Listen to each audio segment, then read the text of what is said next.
bagong low pressure area o LPA na posibleng maging isang bagyong Wilma sa loob ng 24 oras. Papasok na ng ating Philippine Area of Responsibility. Kaya maging alerto, may panibagong bagyo na naman na babantayan. Bagyong Koto o dating tinatawag nating bagyong Berbena, hindi halos gumagalaw, patuloy na binabantayan.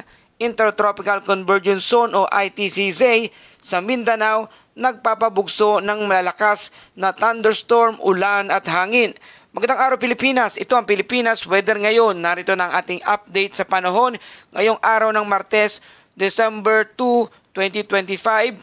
May panibago tayong mga kaganapan sa ating kalangitan mula sa pagpapatuloy ng epekto ng hanging amihan hanggang sa isang low pressure area na mataas na ang tsansa na maging isang bagyo sa loob lamang ng 24 oras. Kung bago ka lang sa ating channel, please like, share and subscribe para lagi ka updated sa panahon. Salamat sa iyong suporta. Mga kababayan, simulan natin sa pinakaaktibong weather system sa bansa, ang Intertropical Convergence Zone o ITCZ.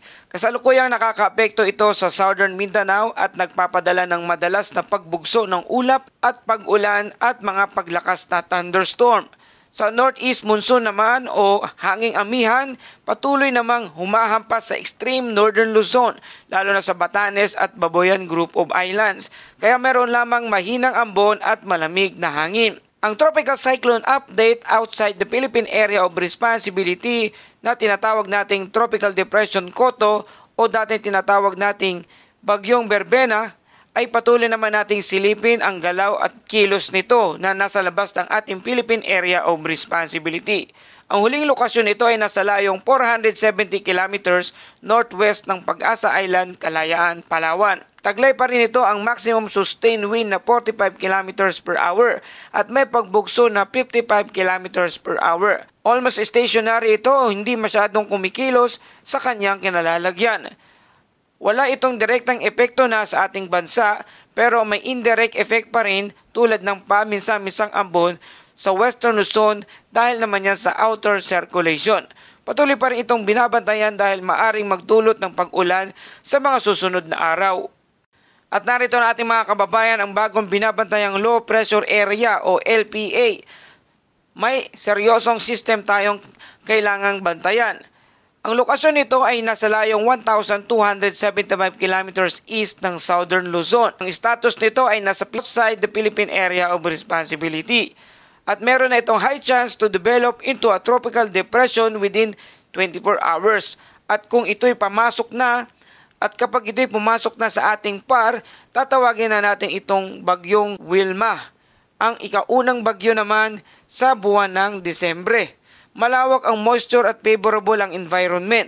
Kapag pumasok sa Philippine Area of Responsibility, posibleng magdala ito ng mas malawak na ulan sa silangang bahagi ng bansa. Magiging critical na bantayan sa susunod na 12 at 24 na oras. At narito ang ating forecast weather per region. Alamin naman natin ang magiging lagay ng panahon sa bawat bahagi ng bansa.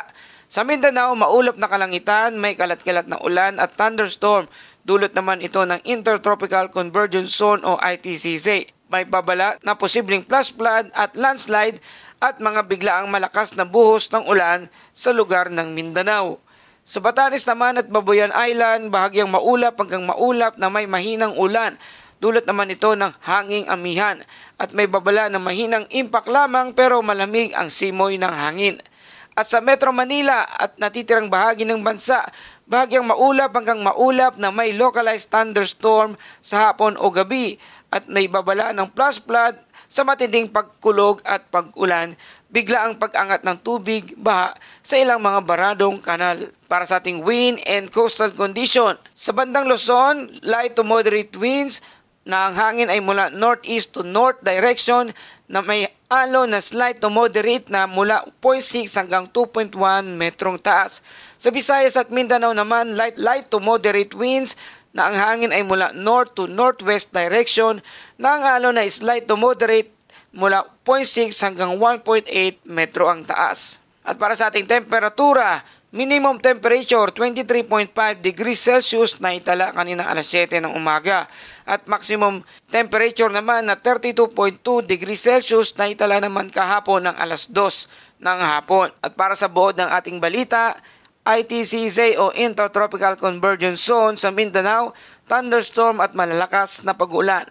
Hanging amihan sa extreme northern Luzon, mahinang ulan at malamig na simoy ng hangin. Tropical Depression Koto na dating bagyong Berbena, nasa labas pa rin ng Philippine Area of Responsibility at almost stationary ang galaw. Ang Low Pressure Area o LPA na meron ng high chance na maging isang bagyo sa loob ng 24 oras ayon sa Pag-asa. At ang localized thunderstorm, buong bansa ay posibleng maapektuhan at makakaranas nito. Banayad hanggang katamtamang taas ng alon sa halos lahat ng karagatan at dalampasigan ng bansang Pilipinas. At para sa ating Bible verse of the day mula sa Awit 46 verse 1, sa gitna ng unos ang Diyos ang ating kanlungan at lakas. Patuloy tayong magtiwala at huwag matakot anumang unos na darating sa ating buhay sapagkat ang kalakasan natin ay magmumula sa ating Diyos.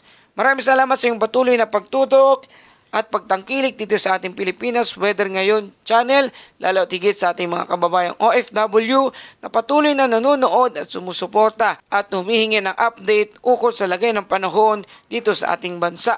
Patuloy kami nagpapasalamat sa iyong suporta. Ganon din sa ating mga local subscriber na patuloy na umaantabay sa lagay ng panahon dito sa ating bansa. Ito ang Pilipinas Weather Ngayon na lagi nagpapaalala, maghihanda, magiligtas, mag-alerto. Ingat tayong lahat.